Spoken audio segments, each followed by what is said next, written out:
자, 2부 시작하겠습니다.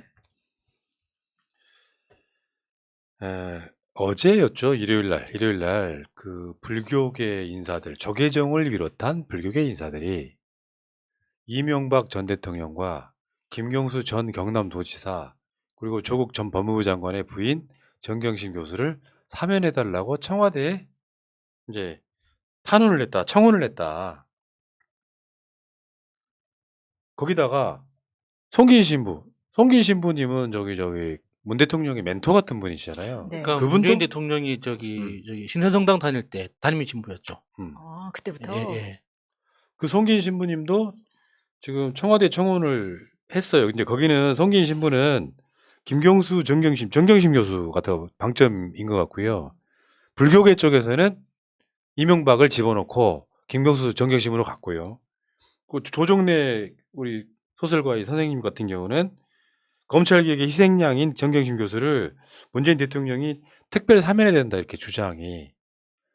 근데 저쪽에서 이제 쉽게 표현하면 이제 우리 쪽 송기인이나 조정래 같은 분들이 정경심, 김경수 사면해야 된다는 주장에 중간에 있는 불교계 쪽에서 이명박을 집어넣어서 그러면 이왕 할 거면 이렇게 하자 이렇게 주장하는 상태가 벌어진 거예요.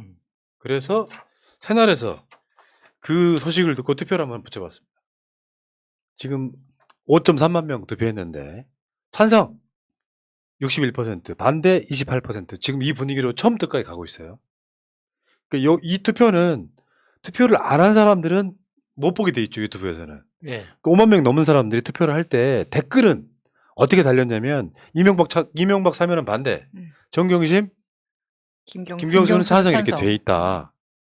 근데 이제 저는 이렇게 생각합니다. 이명박은 반대라고 하시는 분들이 댓글 쓰는 게 맞습니다. 그렇죠. 그래야 우리 협상력이 생겨요. 그렇지. 우리 협상력은 그 반대를 해야 생긴다고. 그러니까 나는 이런 느낌까지 가졌거든요. 불교계가 청와대에다가 그 이명박을 집어넣고 사면을 요구하는 게 이명박 사면시키려고 하는 의도라기보다는 정경심, 김경수 사면에 대한 일종의 조계종의 타협안이 제출이 되면서 5월 8일이 부처님 오신 날이잖아요. 그렇죠. 그때 특별 사면할 수 있는데 그게 불교계잖아. 4월 초파일 부처님 오신 날이 조계종이 건의를 함으로써 뭔가 분위기를 만드는데 여건 조성하는데 뭔가 이렇게 도움을 주고 있는 게 아니냐 이런 생각을 해봤거든요. 원래 문재인 대통령의 원칙은 사면은 없다는 거잖아요. 대통령이 그러니까 그 자의적인 판단으로 사법 절차를 물을 수가 없다는 게 이제 그 문재인 대통령의 소신인데 왜 그러면은 박근혜는 사면했느냐? 건강 문제였거든요. 그러니까 건강이 너무 심각하게 좀 위험한 상태라는 판단 때문에 사면을 할 수밖에 없어서 일단 사면을 해서 석방을 했는데 저는 정경심 교수도 그 정도로 위험하지 않을까 저는 걱정이 됩니다. 지금 그러니까 알려진 것만 해도 그러니까 조민씨 그 입학 취소 결정 났을 때 굉장히 위험한 상황까지 갔다는 이야기도 있잖아요. 그러니까 충분히 건강 문제만 보면은 사면할 만하죠. 알고 있는 만큼 다 말씀을 못 드리는 게 안타까울 정도인데 이 건강 문제만 따져도 정경심 교수는 사면 대상이 전 될 거라고 보고요. 김경수 씨도 마찬가지잖아요. 말도 안 되는 무슨 특검 해가지고 그게 지금 완전히 이건 다 어떻게 보면 사법부의 문제에 가까운데 대통령께서 눈 감고 찔끔. 근데 현실적으로는 그런 거예요. 그냥 구조를 보면 여러분들 그 김영삼 대통령일 때 김대중 대통령이 당선되죠. 그래서 공약 사항이었기 때문에 전두환 노태우를 사면을 현 대통령인 김영삼한테 요청을 합니다. 그래서 그 김영삼이 전두환 노태우를 사면해줘요. 당시 감옥 가 있었거든. 근데 김대중 대통령 입장에서는 군부라든지 영남 쪽이 비토가 너무 강해서 내가 대통령 되면 정치 보복하지 않겠다는 첫 번째로 전두환 노태우를 사면해 준 거거든요. 사실상 건의를 해갖고. 지금 상황은 윤석열이 사실상 이명박해에 가깝습니다. 자기 그 핵관들이 뭐 장제원이나 뭐 권성동이나 다 그런 쪽에 가까워서 어차피 윤석열은 이명박을 대통령 되면 사면시켜요. 우리 입장에서는 이명박이 사면되는 건 좀 안 됐지만 여러분들은 계속 주장하세요. 이명박 사면 반대하신다고. 그래야 더 협상력이 생기는 거기 때문에 어쨌건 이명박이라고 하는 사람은 윤석열이 되면은 어떤 꼬투리 잡아서 국민의 하합을 핑계로 단 사면할 거라고 생각해요. 그렇죠. 그런데 윤석열이 정경심, 김경수 사면하기는 쉽지 않아요.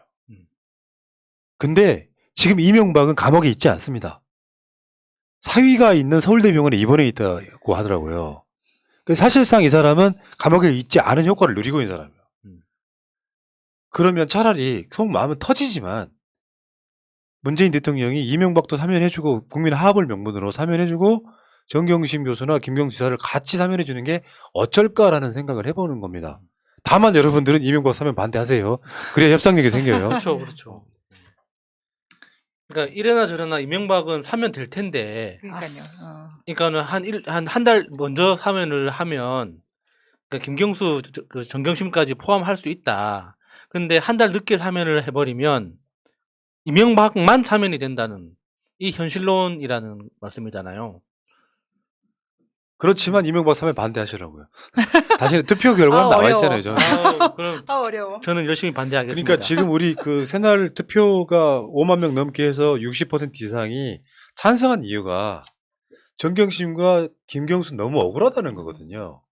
나왔으면 좋겠다는 거고, 사실 조국 장관도 굉장히 그 부분을 좀 굉장히 애타게 기다리고 있는 측면이 있어요.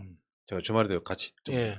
대화를 나눠봤는데, 몸이 아픈 부인이 감옥에 저렇게 갇혀있는 상태에서 문 대통령이 나오시면서 이명박까지 같이 사면하게 되면 뭐 치우친 사면 이렇게 이야기는 안 나올 테니까 이명박을 우리가 내보내는 건 마음은 아프지만 최소한 정경심 교수, 김경수 지사는 좀 꺼내오고 싶다는 어떤 심정적 발로라고 나는 생각이 들어요. 조민 씨가 입학 취소가 됐을 때 감옥에서 해서는 안 된, 행위를 했다. 좀 그렇게 들었거든요. 그런 분을 감옥에 두느니 80 넘어가는 그 비리범 하나 밖에 나오는 그걸 용인하는 대신에 정경심이나 김경수 지사를 우리가 얻을 수 있다면 그게 더 좋은 일 아니겠냐라는 게 제 생각입니다. 사실 지금도 이명박은 계속해서 병원을 왔다 갔다 하면서 본인이 사실 누릴 거 다 누리고 있는 상황이거든요. 국민한테 오픈이 안 돼서 그렇지. 계속 병원에서 쉬고 싶을 때마다 나오고 좀 추우면 나오고 더우면 나오고 뭐 그러지 않았습니까? 예. 야, 많은 분들이 정말 제가 부탁드린 건 잘 들으시네요. 이명박은 절대 안 돼. 그렇게 하셔요. 푸나 개똑똑하다고. 그러니까요. 똑똑과 개똑똑의 차이 뭔가요? 자, 근데 이 과정에서 저는 박지원 비대위원장을 비판하고 싶은 생각 없어요. 왜 그런지 제가 설명을 드리는데, 박지원 비대위원장이 조국은 사과해야 된다. 조국 전 장관 사과해야 된다.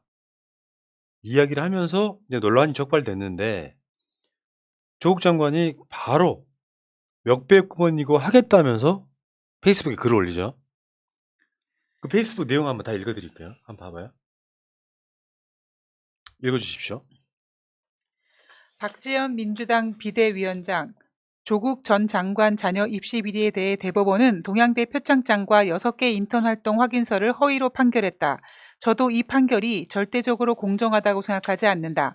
편파적이고 가혹했던 검찰 수사로 조 전 장관과 가족이 처한 상황 또한 안타깝게 생각한다.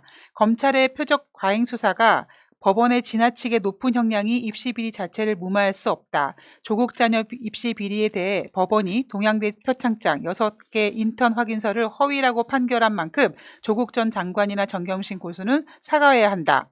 정경심 교수는 영어의 몸이라 소통이 어려운 상태이므로 제가 답합니다. 저는 2019년 하반기 장관 후보 상태에서 이루어진 기자간담회와 인사청문회 등에서 여러 번 대국민 사과를 하였습니다. 이후 2020년 총선과 2022년 대선 과정에서도 여러 차례 비슷한 요청에 대하여 같은 취지의 사과를 표명했습니다. 다시 한번 말씀드립니다. 대법원 판결의 사실 및 법리 판단에 심각한 이견을 갖고 있지만 고통스러운 마음으로 판결을 존중하고 수용합니다. 그리고 저희 가족의 경우 경우와 달리 교수 부모가 제공한 인턴 체험 활동의 기회를 갖지 못했던 분들께 송구합니다. 이후에도 또 사과하라고 하신다면 몇백 번이고 더 사과하겠습니다. 다만 저희 가족 사건에 대한 수사, 기소, 판결의 잣대에 따라 윤석열 정부 고위공직자를 검증해 주길 소망하고 있다는 말씀을 첨언합니다. 그 채널 방송은요. 저쪽은 고품격 이간질하지만 내부적으로는 그거를 좀 이간질이나 내부 선동이 안 되려고 노력하는 지금껏 자세를 보여왔기 때문에 제가 좀 설명을 드리고 싶은 이야기는 조국 장관은 지금까지 수도 없이 많이 사과를 했습니다. 난 솔직히 말씀드리면 왜 사과를 하는지 모르겠어요. 저도요. 그 조국이 나쁘다고 하니까 제가 사과할게요 이런 분위기인데 저는 박지원 비대위원장이 어떤 그 내부적으로 타겟이 되는 걸 원치 않아요. 그러니까 박지원 비대위원장이 뭔가 이야기를 했을 때 저거를 막 비판하는 것이 갖는 그 의미가 결국에는 우리를 약화시키는 측면이 더 강해지기 때문에 나는 박지원 비대위원장을 지금까지 사실상 칭찬만 해왔던 사람에 가깝습니다. 저번에 그 비대위원회에서 그 뭐 송영길 뭐 왜 컷오프 시켰냐 잣대가 같아야지 이런 말 굉장히 맞는 말인데 저는 이런 측면을 보는 거예요. 조국 장관이 법원 판결을 떠나가지고 뭘 잘못했는지 아는 사람 많지 않다니까요. 몰라요. 그러니까 지금 그저 정호용 자녀들에 대한 부분을 조국과 비교를 하면 정호용은 지금 사형이에요. 사형 집행 끝났어야 돼. 근데 이 부분에서 사법부의 판단을 100% 존중한다고 치더라도 저걸 유죄를 낼 수 있을까? 그러니까 판결까지도 정치적 판결이었기 때문에 조국 장관에서 뭘 잘못했는지 아냐고 물어보면 대부분이 모른다 그랬잖아요. 근데 입시 비리 관련해서 유죄가 난 것에 대한 사과를 이제서 요구하는 것이 지금 의미가 있겠느냐. 나는 박지원 위원장의 정호영 문제 같은 거 있잖아요. 여기에 대한 대응으로서 이제 이런 논리를 만들어낸 것 같은데 지금 일종의 이거는 영린에 가깝습니다. 조국 장관을 우리가 건드려서는 안 되는 부분이 있어요. 왜냐하면 사과를 지금까지 엄청나게 많이 한 사람이잖아요. 또 사과를 하게끔 만드는 거. 그래서 나는 이런 측면이 있다고 봐. 박지원 비대위원장은 정치 경력이 사실 일천한 측면이 있잖아요. 그러면 누구의 영향을 가장 많이 받냐면 비대위원장이 당대표급이거든요. 그럼 비서실장이 붙어요. 비서실장이 붙는데 그 비서실장이 현역 국회의원입니다. 박지원 비서실장이 누구냐? 보여주세요.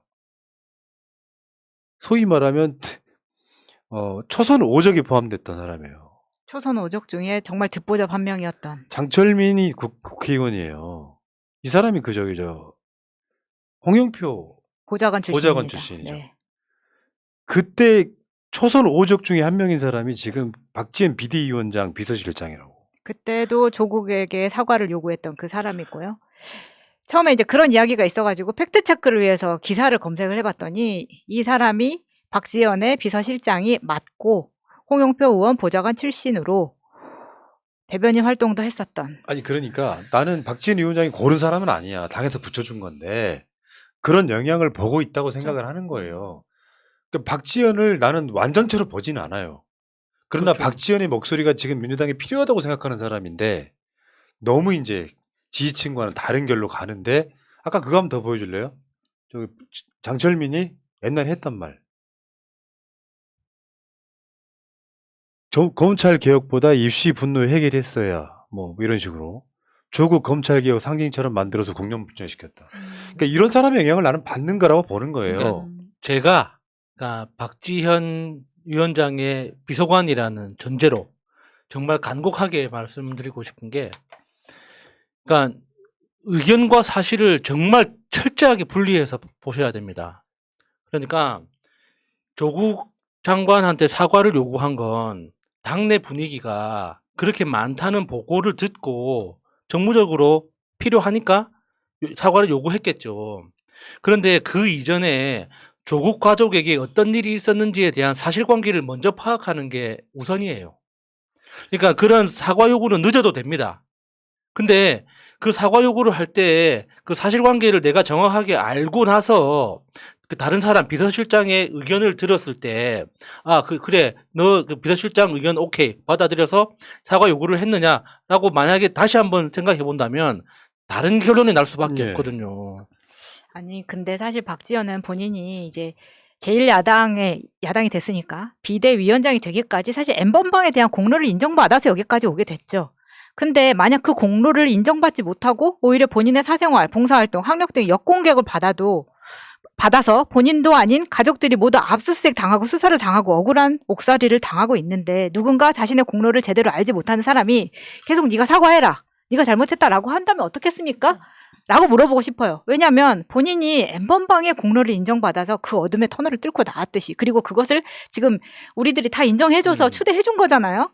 그런데 다른 사람이 그런 공경에 처해 있으면 먼저 입으로 사과해라 할 게 아니라 본인이 먼저 공부를 하십시오. 어떻게 된 사안인지. 그 이후 여러 사람의 의견을 취합해서 판단해도 늦지 않아요. 근데 비서실장이 뭐니 누구니 이에 대한 그런 비판도 없었겠죠. 근데 민주당이 사과를 요구하기 전에 진상조사라도 하자는 이야기를 한 적이 있나요? 박지원 때문에 제가 청년 30, 여성 30 이런 할당제를 사실 반대하는 입장이 이런 거예요. 준비되지 않은 사람을 여성이라는 이유로 청년이라는 이유로 기회를 줬을 때 이런 사단이 나는 거를 우리가 처음 보는 것도 아니고 조국 장관에 대한 사과는 본인이 유튜브에서 찾아보면 사과 영상 얼마든지 있으니까 재방송해서 보세요. 사과를 본인한테 입맛에 맞게 언제까지 사과를 해야 됩니까? 그러니까 공감하는데 예를 들어서 박지원 위원장이 갖는 일종의 상징성이라는 게 있는데 물론 공적인 자리에 있는 사람은 거기에 대한 아까 말씀하신 거 100% 맞습니다. 공부를 해야 됩니다. 내용을 알아야 됩니다. 민주당이 지금까지 조국 장관에 대해서 그런 지점이잖아요. 법원 판결이 잘못됐다는 이야기도 안 했어. 실제로 조국 장관 정경심 교수는 표창장 위조할 수 있는 상태가 아니었다니까요. 그럴 범행 동기도 없었고 위조도 못하는 사람이 그걸로 확정돼서 징역 4년 사는데 여기에 보면은 뭐 입시비리네 뭐네 해가지고 이 과정으로 지금 계속 오고 있는 상태에서 박지원 위원장이 쉽게 표현하면 잘 나가다가 지금 삐끗삐끗하고 있는 거거든요. 이 부분은 다른 걸 떠나서 그럼 너 사퇴해! 그래가지고 또 하나 버리는 것보다는 제가 봤을 때 모르는 건 모른다고 지적해주고 잘못됐다고 지적해주고 조금 더 좋은 정치 방향으로 나아가기를 우리가 기도를 해주는 방법밖에 없다. 너 마음에 안 드니까 내려가.